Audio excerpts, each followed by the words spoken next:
ഇന്ന് ലഞ്ചിന് വേണ്ടി ഒരു മുട്ട അവിയലാണ് ഉണ്ടാക്കുന്നത്. അതിൻ്റെ കൂടെ ഒരു ചെറിയ ഉരുളക്കിഴങ്ങെടുത്ത് നീളനെ സൈസിൽ അരിഞ്ഞു വെച്ചിട്ടുണ്ട്. അത് നമുക്ക് അല്പം വെള്ളം കൂടെ ഒഴിച്ച് വേവിച്ചിട്ട് നമുക്കിതെങ്ങനെ ഉണ്ടാക്കുന്നതെന്ന് കാണാം. മുട്ട അവിയലിന് ഒരു അരപ്പ് റെഡിയാക്കണമല്ലോ. അതിലേക്ക് ഒരു 4-5 വെളുത്തുള്ളി, 2 പച്ചമുളക്, കുറച്ച് തേങ്ങ, അതിലേക്ക് ഒരു 1/4 ടീസ്പൂൺ മഞ്ഞൾപ്പൊടി, 1/4 ടീസ്പൂൺ ജീരകം, അല്പം കറിവേപ്പിലയും കൂടെ 2 തണ്ട് കറിവേപ്പില കൂടെ ഇട്ടുണ്ട്. നമുക്ക് അരച്ചെടുക്കാം.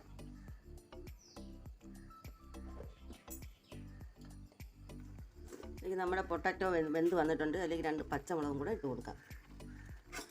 ഇതിൻ്റെ അരപ്പ് റെഡിയാക്കിയത് കൂടെ ചേർത്ത് കൊടുക്കാം.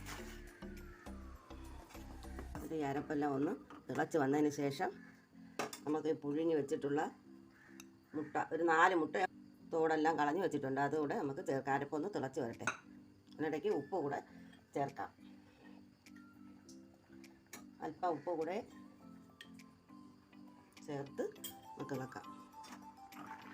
ഉരുളക്കിഴങ്ങും അരപ്പുമായിട്ട് നല്ലവണ്ണം തിളച്ച് വന്നിട്ടുണ്ട്. ഇനി നമുക്ക് മുട്ട 2ആയിട്ട് പിളർന്നാണ് ഇടുന്നത്. അത് നമുക്ക് ഇതിലേക്ക് ഇട്ട് കൊടുക്കാം. ഉരുളക്കിഴങ്ങ് മുട്ടയും കൂടെ ചേർത്ത് അവിയലിക്കുമ്പോൾ നല്ല ടേസ്റ്റാണ്. സ്കൂള്, ഓഫീസ്, കോളേജൊക്കെ ലഞ്ചിന് കൊണ്ടുപോകുന്നവർക്കൊക്കെ പെട്ടെന്ന് ഉണ്ടാക്കാൻ പറ്റുന്ന ഒരു മുട്ട അവിയലാണിത്. നല്ല ടേസ്റ്റാണ്. നല്ലവണ്ണം തിളച്ച് വന്നിട്ടുണ്ട്. എൻ്റെ ഈ വീഡിയോ ആദ്യമായിട്ട് കാണുന്നവരാണെങ്കിൽ ഒന്ന് ലൈക്ക് ചെയ്ത് സബ്സ്ക്രൈബ് ചെയ്ത് ഷെയർ ചെയ്യണേ. ഇനി നമുക്ക് ഇതിലേക്ക് അല്പം കടുക് താളിച്ചൊഴിക്കാം.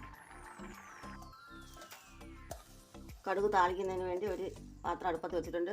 1 ടേബിൾ സ്പൂൺ വെളിച്ചെണ്ണ ഒഴിച്ചിട്ടുണ്ട്. ചൂടായി വന്ന് കടുക് ഇട്ട് കൊടുക്കാം. 1 ടീസ്പൂൺ.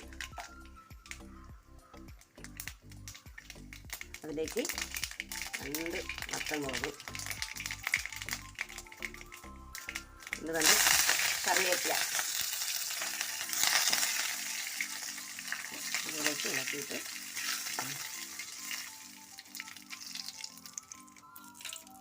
ഇതിലേക്ക് ഒഴിച്ച് കൊടുക്കും. കറിയിലേക്ക് ഒഴിച്ച് കൊടുക്കും.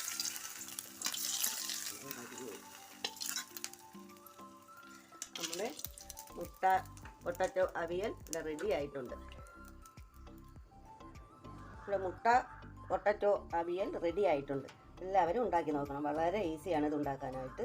എല്ലാവരും എൻ്റെ വീഡിയോ ഒന്ന് ലൈക്ക് ചെയ്യണം, സബ്സ്ക്രൈബ് ചെയ്യണം, ഷെയർ ചെയ്യണം. നാളെ നല്ലൊരു വീഡിയോ ആയിട്ട് വരുന്നതാണ്. Thank you.